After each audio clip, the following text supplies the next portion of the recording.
अंतर्राष्ट्रीय परिचय मतलब इंटरनेशनल पर्सपेक्टिव के रूप में देखता है? क्या दुनिया के दूसरे देश भी देशों में भी यूसीसी है? इन सब पर बात करते हैं। अगर मैं इन पर बात करूं तो हाँ, जो ज़्यादातर पश्चिमी देश हैं जैसे कि फ्रांस, जर्मनी और यूएसए में एक ही सेक्युलर सिविल लॉ है जो सभी नागरिकों पर लागू होता है। वहाँ धार्मिक स्वतंत्रता का मतलब एक अलग पर्सनल लॉ रखनी नहीं है। लेकिन वहीं टर्की एक मुस्लिम बहुल देश होने के बावजूद जो आधुनिकीकरण के हिस्से के रूप में जो 1926 में ही एक सेक्युलर सिविल कोड अपना चुका है। लेकिन इसका एक उल्टा उदाहरण भी है, इजराइल।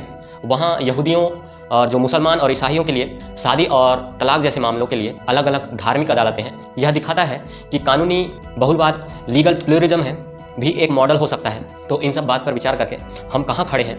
एक तरफ संविधान का एक लक्ष्य है, लैंगिक न्याय की एक मजबूती दलील है और एक सरल कानूनी व्यवस्था की ज़रूरत है। दूसरी तरफ भारत की विविधता का सम्मान करने की जिम्मेदारी है, जो भारत के अल्पसंख्यकों की जो चिंताएं हैं और आदिवासी के जुड़े अस्तित्व से जुड़े जो संवैधानिक अधिकार हैं। 2018 में 21वें जो विधि आयोग ने एक बहुत महत्वपूर्ण बात कही। वो कहते हैं कि इस स्तर पर यूसीसी ना तो आवश्यक है और ना ही वांछनीय है, मतलब एडॉप्टेबल है। इसकी जगह सभी पर्सनल लॉ के अंदर धीरे धीरे करके इसमें सुधार होना चाहिए। और इस बात को मैं भी मानता हूँ कि किसी को इकट्ठे इम्प्लीमेंट नहीं किया जाना चाहिए और जो भेदभावपूर्ण प्रथाओं को खत्म किया जाए और जो है अधिकारों में समानता, यूनिफॉर्मिलिटी ऑफ राइट जो है वो लाई जाए, ना कि कानूनों में एक रूपता मतलब कि यूनिफॉर्मिलिटी ऑफ लॉ। लेकिन 22वें विधि आयोग ने इस मुद्दे पर नए सिरे से राय मांगकर बहस को फिर से जीवित कर दिया। हालांकि उनका कार्यकाल बिना रिपोर्ट दिए ही समाप्त हो गया।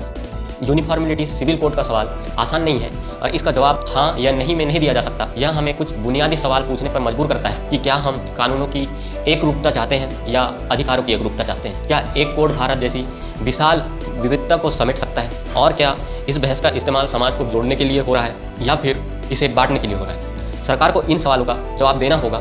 उसे एक ड्राफ्ट सामने लाना होगा जिस पर खुली और ईमानदारी से बहस हो सके। उसे हर समुदाय, खास करके सबसे कमजोर तबकों की आवाज़ सुननी होगी। एक नागरिक के तौर पर हमारा काम है कि हम इस मुद्दे को सिर्फ राजनीतिक नारों से नहीं बल्कि तथ्यों और तर्कों के साथ समझें। आपको क्या लगता है, क्या भारत को यूसीसी की ज़रूरत है? अगर हाँ तो उसका स्वरूप क्या होना चाहिए? और अगर नहीं तो जो हमारे यहाँ लैंगिक न्याय और समानता को कैसे सुनिश्चित की जाए, उस पर अपनी राय नीचे कमेंट्स में ज़रूर लिखें। अगर वीडियो अच्छी लगी हो, ऐसी वीडियो, इंफॉर्मेटिव वीडियो आपको अच्छी लग रही है तो मेरे अनिकेत ध्रुव 245 चैनल को जो है सब्सक्राइब कर लें और फिर जो वीडियोस आते हैं उनको शेयर करें ताकि ये ज़्यादा से ज़्यादा लोगों तक पहुंच पाए। मैं भी कोई ज्ञानी आदमी नहीं हूँ, मैं भी इन्फॉर्मेशन निकाल के इधर उधर से निकालता हूँ, उसके बाद जो है आप लोगों को इन्फॉर्मेशन प्रोवाइड करता हूँ और इसको एक बहस के रूप में देखता हूँ, क्योंकि हर चीज़ पर बहस होना चाहिए। तो मिलते हैं अगले वीडियो में। धन्यवाद। जय हिंद, जय भारत, जय आदिवासी, जय जोहार।